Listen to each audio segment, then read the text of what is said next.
चाह बसी था रजरे सजबाज होगापाई से लगी बड़ बड़ शॉपिंग मॉल ठू आरंभ कर रास्ता कड़र दुकान बजार लगी था भिड़। बापा गरीब हो बा धनी निज निजर पिलापाई काम धंदा सारी संध्या हेले फेरी जाए ड्रेस पत्र धरे कहीं रज हम एवं रजरे सजबाज हेबे कुनी कुनी पिला। देखिबा एही रज पाई प्रत्येकटी व्यक्ति निज निज पिला छुआंक पाई चिंता करुवा बेले किसी अग्रणी स्वेच्छासेवी संगठन जाजपुर जिलार शहीद भगत सिंह युवक संघ आज किसी निआरा करिवार प्रयास रे किसी भिन्न करिछि। कारण मानसिक विकृत लोक मानकु नहीं तांकु स्वच्छता आड़क करुछि एवं तांकु नूतन पोशाक वस्त्र दे एक नुआ परिचय दे पारिछि। सीधा सड़क आसंता सहित आलोचना करवा परिचय अक्षय नायक।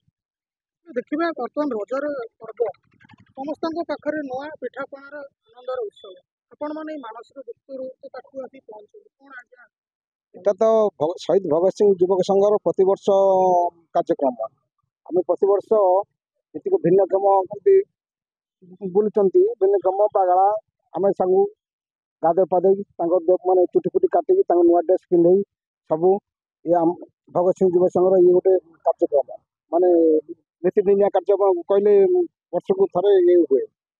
ଏ ରାଜୁ ବାବୁ ଆମର ପ୍ରେସିଡେଣ୍ଟ ଯେ ହେମନ୍ତ କୁମାର ଦୀପ ଯେ ଆମର ସେକ୍ରେଟାରୀ मानसिक विकृत पहुँचले किभली आपण तांको आनिले किभली आपण आम तो सका 3-4 जन को भेटिलु दी जन से आमको जड़े रागी पड़ेला सोधिकी आ जड़े कामुड़ी गोड़ेला आउ जन को आम डाकिक आनिकी तार चुटी फुटी मुंडर पूरा घा होता है चुटी फुटी काटिकी बसई चुटी फुटी कर गाधा गाधी कर नुआ ड्रेस पिंधेकी ये कलु यहाँ आम गोटे खुशी माने आम सब रज कर अलग लोक रज करेबू से डर लगे डर तो निश्चित लगुच कामुड़ी गोड़े ये तथापि आम धरिकी छिके शुकाई आम स्वच्छ करेबू से आमर कमते संघर कमते गोटे निरा परंपरा। निश्चित भाव में कथार अच्छे हरिकित धरी कथा जी लोक मान सेवा करने आसता भगवान निश्चित भाव में साहा होती से आज ये पागल विकृत मानसिक लोक पाखर भी एमाने आसी पहुँचती। आउ जड़े आम सहित वरिष्ठ व्यक्ति अच्छा सीधा सड़क सहित आलोचना करवा आज्ञा स्वागत परिचय रामचंद्र बारिक बड़दिया कोरेई जाजपुर जीवन में अनेक गुड़े समाज सेवा कर बर्तमान परिस्थिति मानसिक विकृत रोग आप सफा सुतरा कले नूतन वस्त्र परिधान कले कि अनुभव बहुत बहुत है भगवत दर्शन ठू भी बड़ लगे भगवान दर्शन अपेक्षा जो मानव सेवा ईश्वर सेवा यहाँ मुंडन कले जब आप मानसिक कि अनुभव कले पागल लोक मुझे अनुभव कली ये लोकटा जमी तार मुंड अपरिष्कार होता जटा बाटा होता परिष्कार है निजे भी कहला मत भल लगुच। बर्तमान परिस्थिति देखिए रजरे समस्त सजबाज होता है नूतन वस्त्र परिधान करता बेले आपण मान प्रयास मुख्य स्रोत किभली आप सामिल बहुत बहुत लगुच आज्ञा छुआ पिला घर संसार चलाते आम बुढ़ा हेलु आम यही कम कले आम बहुत आनंद लगुच ना कौन वार्ता रखिए बार्ता रखिए प्रति आम ओडिशा जिते अच्छा युवक संघ समस्ते अंचल यही विकृत लोक मान स्वास्थ्य प्रति जत्न ना अति कम से कम घर को फेरी जा पारते परिवार धरी सुखरे रही पारते भल हाँ आज्ञा। जड़े भाई अच्छा आम सीधा सड़क आलोचना कर परिचय रखते हेमंत कुमार नायक शहीद भगत सिंह जड़े सभ्य आपड़ कौन कार्य कर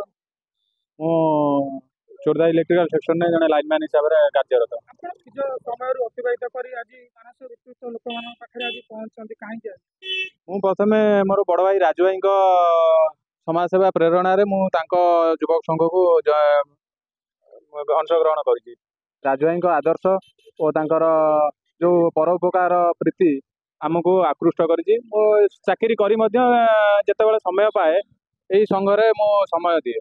आज रज भली दिन में आपण मैंने कार्य कले कि अनुभव कौन कौन सब कले आज आम बसस्टाण्ड पाखे दी जन को यही मानसिक विकृत व्यक्ति को मुंड मंडन करी नुआ वस्त्र परिधान करने देलु समस्त नुआ पूरा चपल ठू आरंभ करके वस्त्र देखा कौटी ना कौटी निज समय कार्य अतिबाहित समय बाहर करी এই ଗରିବ ଗୁରୁବା ପାଇଁ ବା ମାନସିକ ବିକୃତ ସମାଜସେବା ପ୍ରତି ଲୋକମାନେ ମନ ବଳାଉଛନ୍ତି। ସିଧାସଳଖ ଭାବରେ ଆଲୋଚନା କରିବା ସେଇ ମୁଖ୍ୟ ବ୍ୟକ୍ତିଙ୍କ ସହିତ। ଆଜ୍ଞା, ବର୍ତ୍ତମାନ ପରିସ୍ଥିତିରେ ଦେଖିବେ ଏଇ ଯେଉଁ କାର୍ଯ୍ୟ ଆପଣ ଜାରି ରଖିଛନ୍ତି, କ'ଣ ଆଜ୍ଞା ବାର୍ତ୍ତା ରହିଛି ଆଜି ରଜରେ? ରଜରେ ବାର୍ତ୍ତା କିଛି ନାହିଁ, ଆମେ ଏତିକି କହିବୁ ଆମେ ଚିନ୍ତନ କଲୁ ଯେ ଯେଉଁମାନେ ସବୁ ଘରେ ତାଙ୍କ ଛୁଆ ପିଲା ପାଇଁ ବ୍ୟବସ୍ଥା କରୁଛନ୍ତି, ପିଠାପଣା ଦୋଳି ପର୍ଯ୍ୟନ୍ତ ନେଇ କିଏ ପୁରୀ ଗଲାଣି, କିଏ ଯେଉଁ ବିଭିନ୍ନ କଥାରେ ଯେଉଁ ଯାଉଛନ୍ତି ସବୁ, କିନ୍ତୁ ଆମ ଚିନ୍ତନ ଅଲଗା। ଆମେ ଚିନ୍ତା କଲୁ ଯେ ଯେଉଁମାନେ ଆମ ସହରରେ ମାନସିକ ବିକୃତ ଏବଂ ଜରି ଗୋଟାଳି ଭିକୁ ଅଛନ୍ତି, ତାଙ୍କୁ ଆଜି ଟିକେ ତାଙ୍କ ସହିତ ଆମେ ରଜ ମନେଇବା ଏବଂ ସେଇ ହିସାବରେ ରଜ ଚାଲିଛି। ଯେଉଁ ମାନସିକ ବିକୃତ ମାନେ ଅଛନ୍ତି ତାଙ୍କୁ ଆମେ ତାଙ୍କର ମୁଣ୍ଡ ନନ୍ଦନ କଲୁ, ଆପଣଙ୍କ ଦାଢ଼ି ଫାଡ଼ି କାଟିକି ତାଙ୍କୁ ନୂଆ ବସ୍ତ୍ର ଜୋତା ପିନ୍ଧେଇଲୁ, ପିଲା ତାଙ୍କ ଖାଇବା କଥା ମଧ୍ୟ ବୁଝୁଛୁ। ଆଉ କିଛି ମାନସିକ ବିକୃତ ଲୋକ ବୁଝିପାରୁନାହାନ୍ତି, ଆମକୁ କିଏ ରାଗି ଗୋଡ଼ଉଛି, କିଏ ରାଗି କାମୁଡ଼ି ପକାଇବାକୁ ଯାଉଛି, ଏସବୁ ଜିନିଷ କଣ୍ଟ୍ରୋଲ କରିକି ଚାଲିଛି। ଆଉ ସାଧାରଣତଃ ଦେଖିବା ଏଇଭଳି ବ୍ୟକ୍ତି ବିଶେଷକୁ ଲୋକମାନେ ଘୃଣା କରିଥାନ୍ତି, କ'ଣ ବାର୍ତ୍ତା ରହିବ? ନା, ଲୋକ ଯେଉଁମାନେ ଘୃଣା କରୁଛନ୍ତି ସେମାନଙ୍କୁ ମୁଁ ଅମଣିଷ କହିବି।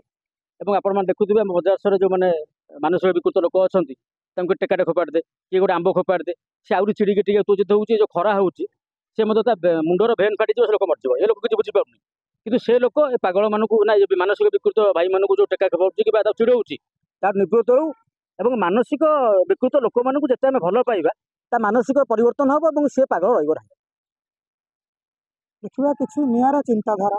ସମସ୍ତେ ରଜ ପର୍ବରେ ନିଜ ନିଜ ପିଲାଛୁଆଙ୍କ ପାଇଁ ବ୍ୟସ୍ତ ଥିବାବେଳେ ଶହୀଦ ଭଗତ ସିଂ ଯୁବକ ସଂଘ କିଛି ନୂଆ ପ୍ରୟାସ କରିଛି।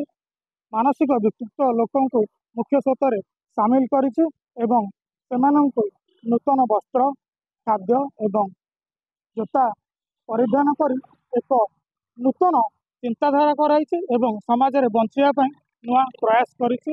ଆମେ ଆଶା କରୁଛୁ ଏହି ରଜ ସମସ୍ତଙ୍କ ପାଇଁ ଖୁସିର ଦିନ ହେଉ ଏବଂ ସମସ୍ତଙ୍କ ପାଇଁ ଆନନ୍ଦ ଭରିଦେଉ। ଏହା ହିଁ ପ୍ରତିଦିନ ପରିବାର ପକ୍ଷରୁ ଆମର ବିଶ୍ୱ ନିୟନ୍ତାଙ୍କ ପାଖରେ ଏହା ହିଁ ପ୍ରାର୍ଥନା।